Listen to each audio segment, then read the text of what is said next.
E aí, na nossa aula de hoje, nós vamos falar de imperialismo ou neocolonialismo, pode ser. Nosso recorte histórico é basicamente no século XIX, mas nosso ponto geográfico aqui vai ser voltado para África e Ásia.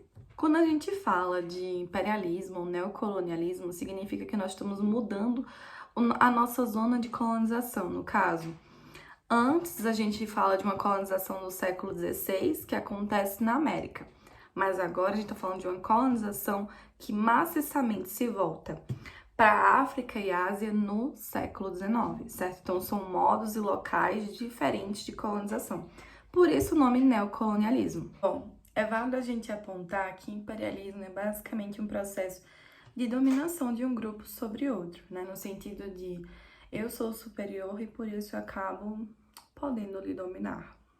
Esse era o pensamento do povo europeu na época.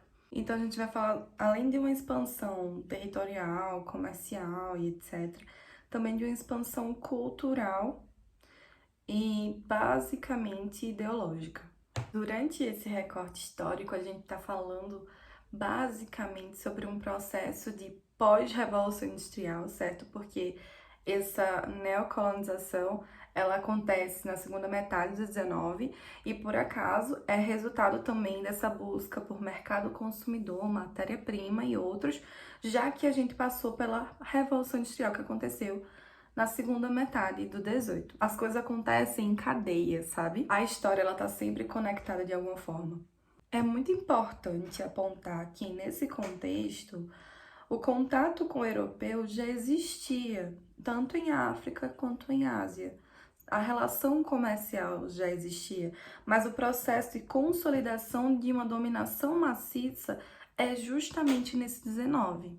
Por exemplo, algumas coisas que vão marcar o interesse do europeu por essa região é justamente o conhecimento sobre a geografia local e, consequentemente, o tanto de minas de diamantes e ouro que haveriam em África, como também a construção do Canal de Suez, que é um canal super importante para o comércio internacional até hoje. Então, essas zonas de interesse, elas se ampliam nesse período. Nesse mesmo contexto, surge uma teoria que era basicamente o darwinismo social. E aí essa teoria basicamente está sustentando essa ideia que um povo precisa subjugar outro porque o outro estava à mercê de uma tradição maléfica. Ou então um grupo é melhor do que o outro porque um é branco, o outro é preto, ou um é branco e o outro é amarelo. Então, nesse mesmo contexto, está surgindo uma justificativa científica que já caiu por terra há muito tempo de que uma raça é melhor do que a outra. Isso se chama darwinismo social. E aí, para completar todo esse bololô, a gente vai ter uma conferência, né, chamada Conferência de Berlim, que basicamente vai oficializar essa partilha da África. E aí, nessa conferência, que acontece em 1884, nós vamos ter um tratado entre as maiores potências da época, dividindo esse território africano e as zonas fluviais, certo? Por exemplo, o Congo fica com a Bélgica, a Argélia fica com a França, o Egito fica com a Inglaterra e por aí vai. Além disso, nós vamos definir missões geográficas e missões civilizatórias, porque o processo de neocolonialismo vinha com a justificativa de nós vamos civilizar esse povo, essa galera precisa ser civilizada, né? Nós viemos salvar essas pessoas. Claro que os interesses eram puramente econômicos, né? Mas existia esse tipo de justificativa para o processo de dominação da região. Um outro ponto muito interessante que a gente não pode deixar de falar é que essa partilha da África, ela não vai respeitar a cultura local, certo? Quando eu falo de não respeitar a cultura local, significa que as pessoas vão ser subjugadas e tribos rivais vão estar na mesma fronteira.